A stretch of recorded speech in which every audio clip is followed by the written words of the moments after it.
Alright, so the homie Golf Cart just released another video. Let's watch it. Oh, FYI, I know who Joe Bart is, but I don't really watch his content, so this could be pretty new for me. Let's do it. You know what the most important part of any live stream is? The chat.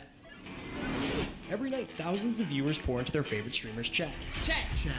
Together, they decide what games get played, what videos get watched, and the streamers who keep them entertained get paid. It sounds pretty easy, right? Just give the chat what it wants. The problem is, chat never wants just one thing. There's thousands of people all asking for something different, and no matter what you do, someone's unhappy. The biggest streamers learn to follow the majority and keep the party moving. Because stopping everything for one unhappy viewer... I don't really like Pokemon.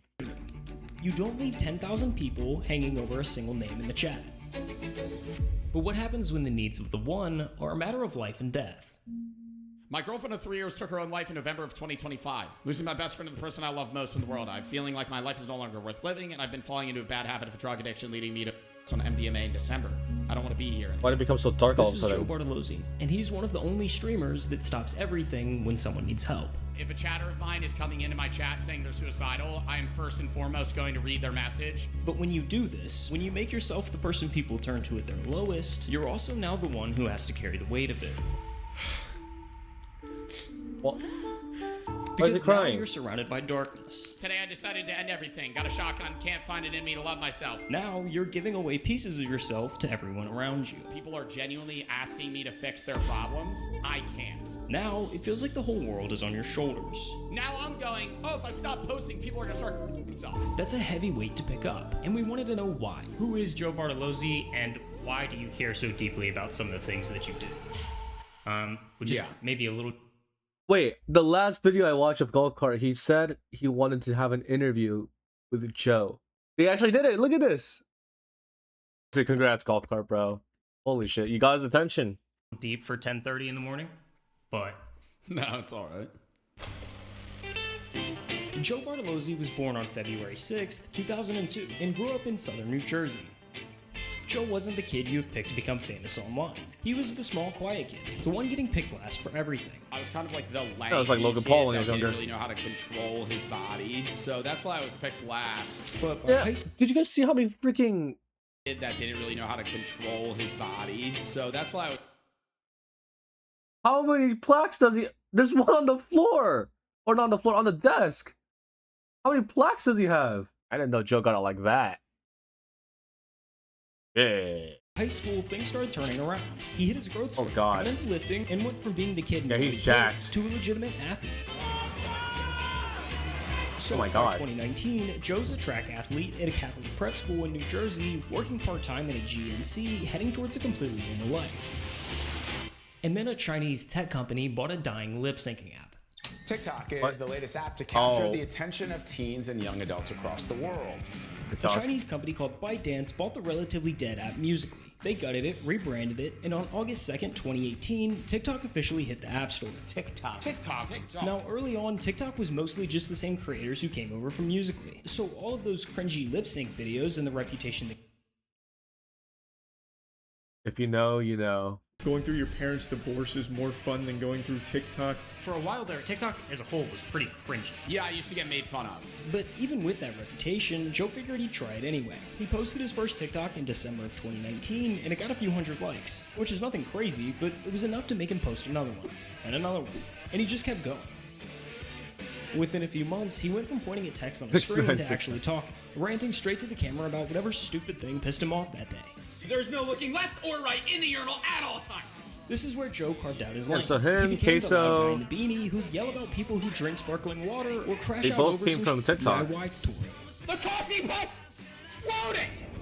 By the time COVID hit, TikTok was becoming a mainstream platform. Suddenly, dude, if I streamed or made content during COVID, I should have just done that. I mean, the D'Amelios were dropping I was a kid, so I didn't really know. It was the biggest app in the world, and Joe had gotten in early. 6 months after you started posting, if I'm not mistaken, you had over 1 million followers on TikTok. 2020 TikTok, you could literally post anything, and if it got any amount of views, half the people that saw it would follow you. So now you've got a teenage guy, fresh out of high school, with millions of people watching his every move. But what do you think this does to a person?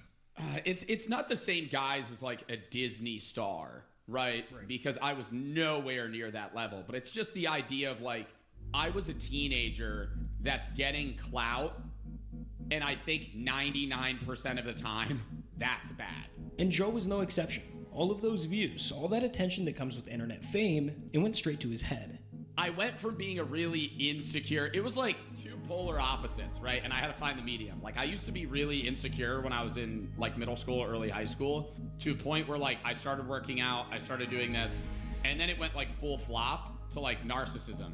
And so it was like an obsession with myself because of insecurity that then inflated my ego to the point where I'm like, oh, I'm awesome. And you can see it in the content from that era. The captions, the attitude, the way that he carried himself.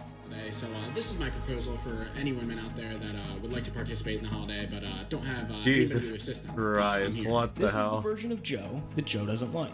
That person in that facade I had to do to create that character actually became me for a short period of time, and I hated it. But as much as Joe hates this version of himself, he also kind of owes everything to him. Because that ego is what gave him the confidence and drive to start making bigger swings in his career. And when you're building yourself from the ground up, those two things can be the difference between success and failure. You see, everyone wants to start their own thing until they realize how much work starting actually takes. Building your website, setting up payments, all the boring stuff. And most people don't quit because the idea was bad. They quit because the setup got in the way. That's where WAP comes in. WAP lets you launch your entire online business from one place. Communities, digital products, or even services, whatever it is that you're building. No more stitching together 5 different tools from 5 different places just to accept a payment. WAP has it all under one roof. And He slides in the sponsor so well, Jesus. your account is kind of empty on TikTok. You can have 1 million followers on there and make no money, because the platform simply doesn't pay its creators anything worthwhile. Like, I was probably making like, what, 10K a year?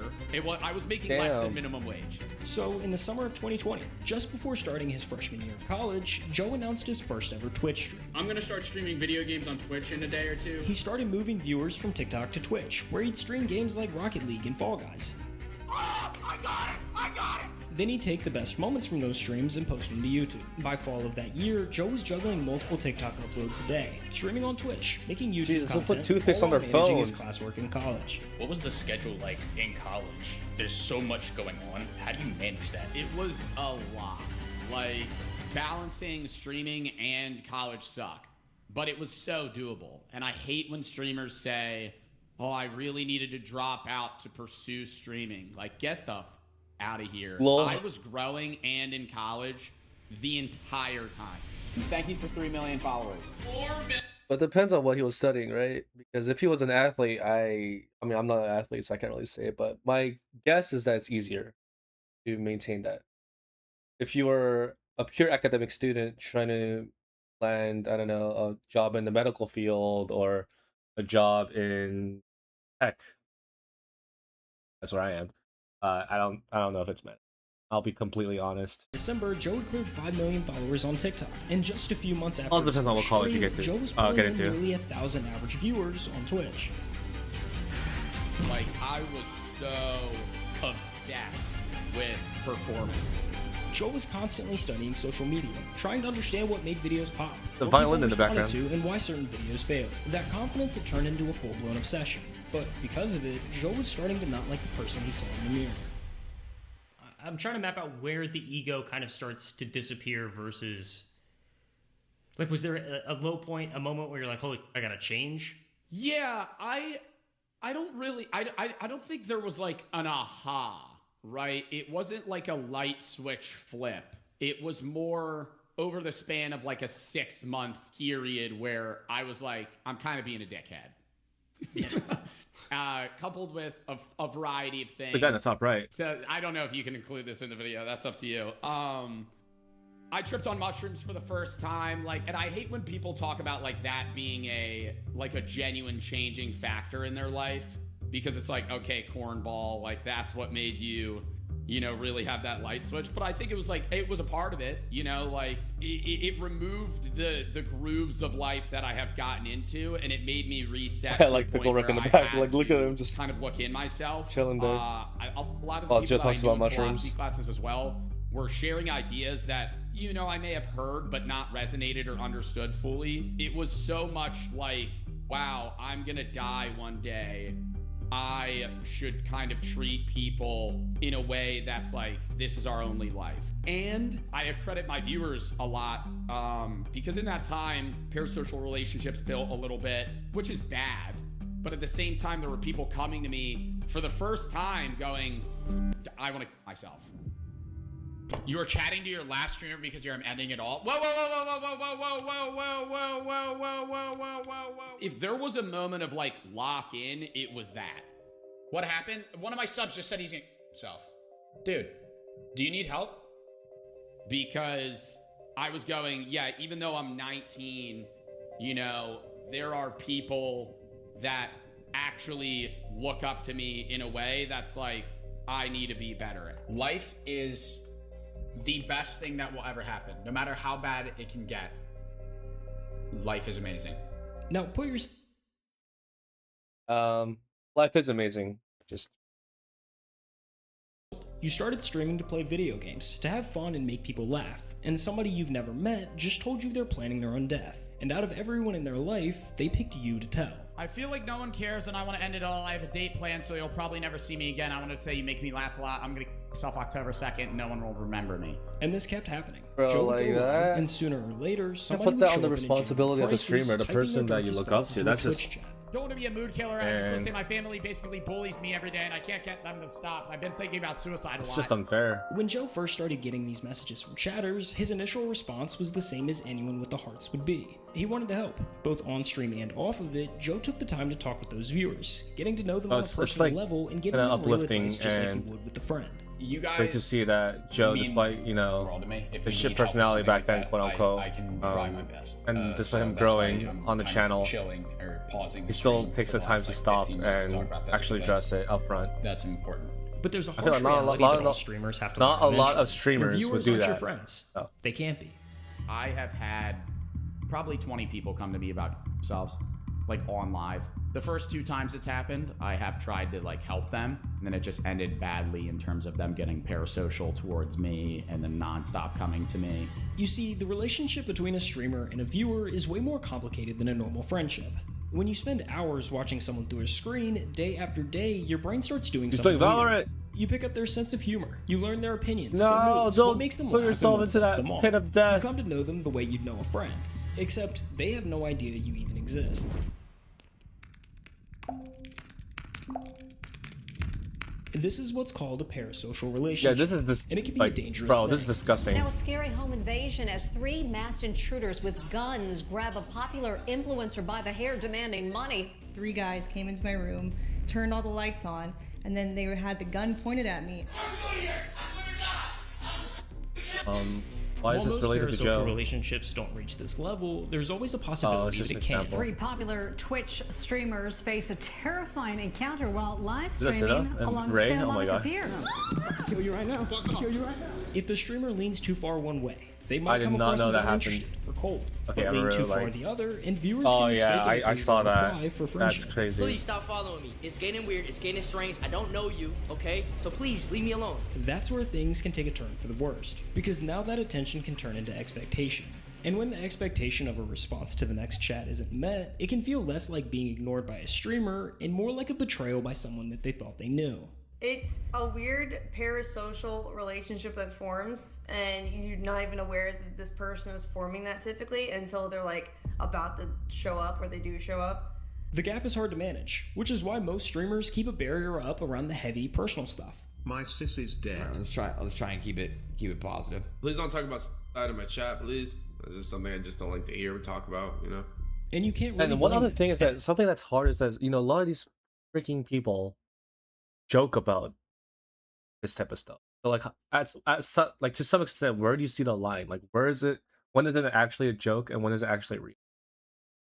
And it might not even be a joke. Like, people might just, you know, be so obsessed with the streamer that they just talk about this over and over again, saying like, "Oh, I'm gonna commit, I'm gonna commit, I'm gonna commit," or, you know, someone I know died, blah blah blah blah blah, just to get their attention, just for the streamer to actually notice.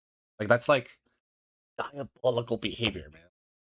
Vanity, man. Entertain. At some point, there has to be a boundary between caring about the people watching and becoming responsible for everything that they bring into the chat. They become too attached to you, where they see you as an I haven't seen actual that friend in, that like, they have. eons. So I feel like that is kind of Is that a Dan boundary team at the that bottom? you have to set as a streamer. But it's hard to gauge where that line is. Joe had every reason to draw that same boundary. He'd answered the heavy messages, taken conversations off stream, and learned what could happen when things become too parasocial. Dude, Joe's forehead. The first 2 times I helped somebody with like issues, they just kept messaging me, and then they like got upset when I stopped messaging them. So it's more so that issue. But mental health meant too much to him.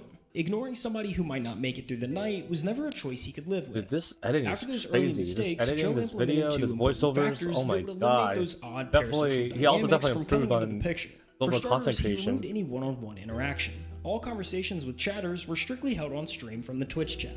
I'm prepared to go. Tired of waiting for things to improve. You are my escape. Thank you, dude. If you're saying you're gonna kill yourself, don't. I know this was 10 minutes ago. I hope you're still here. And second, but most importantly, he made the pivot from trying to be the help himself and became the middleman. Fine if you're depressed and you want to come to me for advice, but when it comes to the gravity of seeking an expert is better than seeking Joe Bartolozzi, a Twitch streamer, TikToker. You know what I mean? For those who came into the chat looking for help, Joe was there to give them a few encouraging words and push them in the right direction. I've had not so good thoughts, if you know what I mean, and listening This to your whole advice video and is others about has helped me, committing, though. Like, even this during is those hard times. If you dark ever have theme and thoughts, topic. reach out to somebody, genuinely.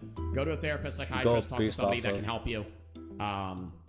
It's not the answer. Like, there's only so much I'm able to do as a creator, especially seeing that I don't know the person. So that's why I try to do the charity streams for, like, you know, 988 or AFSP or Trevor Project. We're doing reactions today. And it's a charity stream.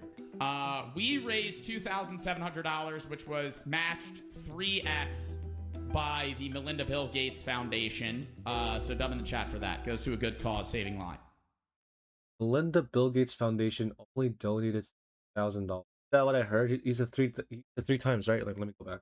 We raised $2,700, which $2,700. was matched 3x. 3x. They are a multi-million/billionaire.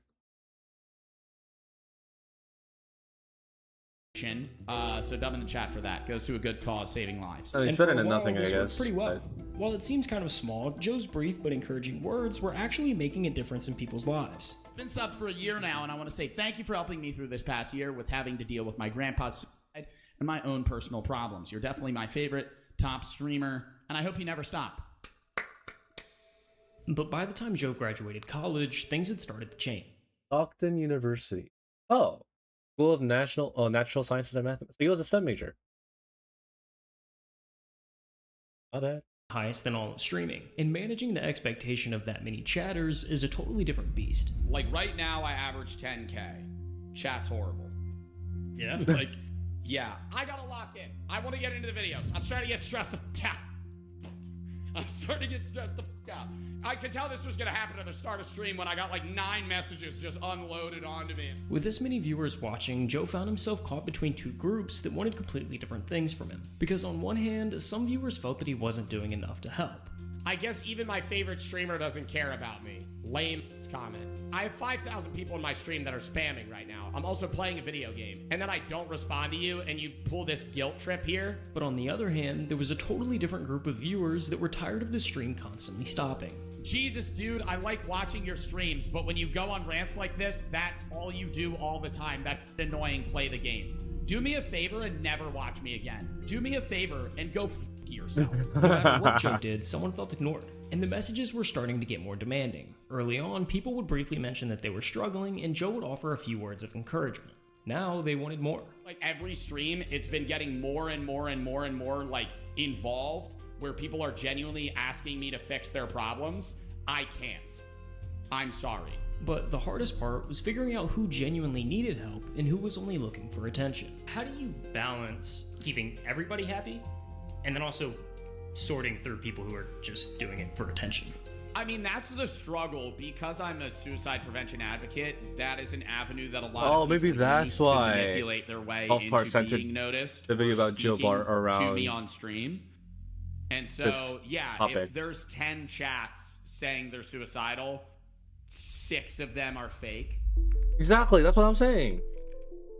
A lot of them are Because gonna I be do fake. so much mental health advocacy, the amount of people that come into my chat and fake being is absurd. 6, 7, I had one chatter that came in and they say, hey, I'm the mother of so-and-so. He took his own life. I just wanted to let you know you were his favorite streamer.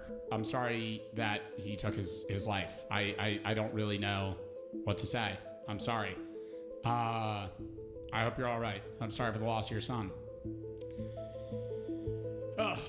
Come to find out, they come back a month later and they're like, my brother typed that, banned his, blocked him. You're the chatter? I knew that, bro. I'm banning you, man. That's fucking weird as shit. This leaves Joe stuck making a decision that's difficult to get right. If I'm being honest, I think a large portion of people that come into my chat and say stuff that's idle are lying. But I have to treat them all as if they're real. Because then I could, on an off chance, not take somebody seriously that is serious. Yep. And that's the worst thing you could do. Yep. Ignoring the wrong message can have serious consequences, but responding to every message was impossible, and the pressure of trying was beginning to wear him down. I feel bad, and I've talked about this. It's like, I wish I could help, but like sometimes I can't, you know? Like there's only so much I'm able to do as a creator. Especially seeing that I don't know the person. But there's one message that weighs on Joe the most. It's one that he's heard over and over again, that for some viewers, he's the only reason that they're still alive.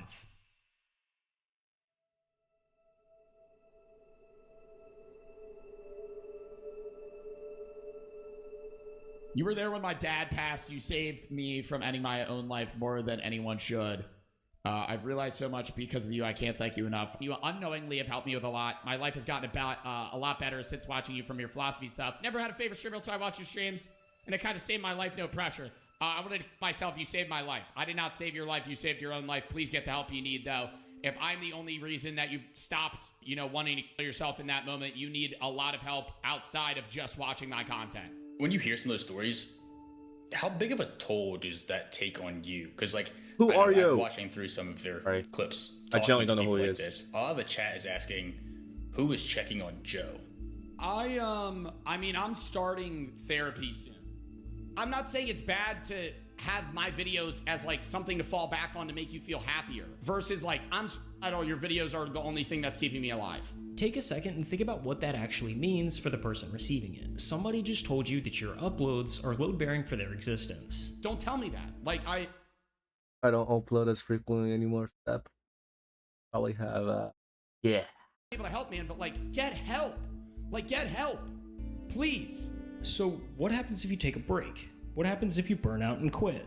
On some level, Joe now feels like he has to keep posting, because somewhere out there, somebody's hanging on by his streaming schedule. There will be people that will like come to my chat and they're like, hey, you prevented me from killing myself because I saw one of your videos and it made me laugh. On surface level, that's great. If you're me, now I'm going, oh, if I stop posting, people are gonna start killing themselves. And beyond the pressure, there's the sheer exposure to darkness. Joe's DMs and chat are a constant stream of people's lowest moments. And when you're surrounded by that much pain for that long, it eventually starts to get in. That's like the one thing is the emotional drain, I guess. Like I put a lot out. After every stream, Joe sits there for an hour just coming back down from what the job took out of him. Like when I'm done stream, I get off. I literally sit there in like silence for maybe an hour. I need like time to decompress. Oh, it's kind of crazy. Because that is a lot at times. It takes a toll, and I've gotten used to it, but it kind of builds. Like I'll be good for a month, and then there will be a week where I'm just like not there emotionally, I guess. And that's like a problem. So the obvious question is, why keep doing it? Every other streamer proved you can just let the messages scroll and the career survives. Joe could put up the full wall tomorrow and nobody could really blame him. I'm not sitting here acting like I'm some role model, but if people are going through stuff and I recognize that they're watching my content to help them, that I want them to have some sort of guidance of redirection to be better themselves and also better their own mental health in a way that's good for them. Joe did the math and decided helping people is worth what it costs him. I enjoy making people happy more than the other aspects of the job. And that's what enables me to deal with this too. Like, a lot of people are like, oh, push through the negative because you make money. I think I push through the negative because I can affect people more positively here than any other job that I could possibly be doing. But once he saw what his money, platform right? could do for people at their lowest, Well, you can't walking say away money from wasn't a that factor. stopped There's no being way. an option he could live with. Thank you. Part of My humanity. mom was diagnosed with cancer about 9 months ago. Sorry to we hear would that. watch your videos and streams. We loved your philosophy streams. She also majored in philosophy. Really? A week ago, I found out she has 2 more days to live. One of the final things we did was watch one of your YouTube videos. Your videos remind me of good memories. She passed away yesterday and you helped me cope. Just wanted to say thank you so much. You helped more than you'll ever know. Oh my god. Yo, that's just gonna make me cry. But she brought up philosophy. It's a fucking weird job. Sorry, dude. not a good joke. It's a weird job. Wrong in time. social media. There's a lot of but it's one of the most like rewarding experiences. Just to be able to be someone to help other people is something that I want to do. Yeah, the money's good. Yeah, it's fun to play video games and but like on a deeper level, dude, being able to make people's days is like genuinely what I want to do. And I'm glad that I can. Damn, that was it? Oh, well, the video though, golf cart. Like, I could see the evolution in his content creation. This is amazing. If you guys like Joe Bart, subscribe down below. Alright, see ya.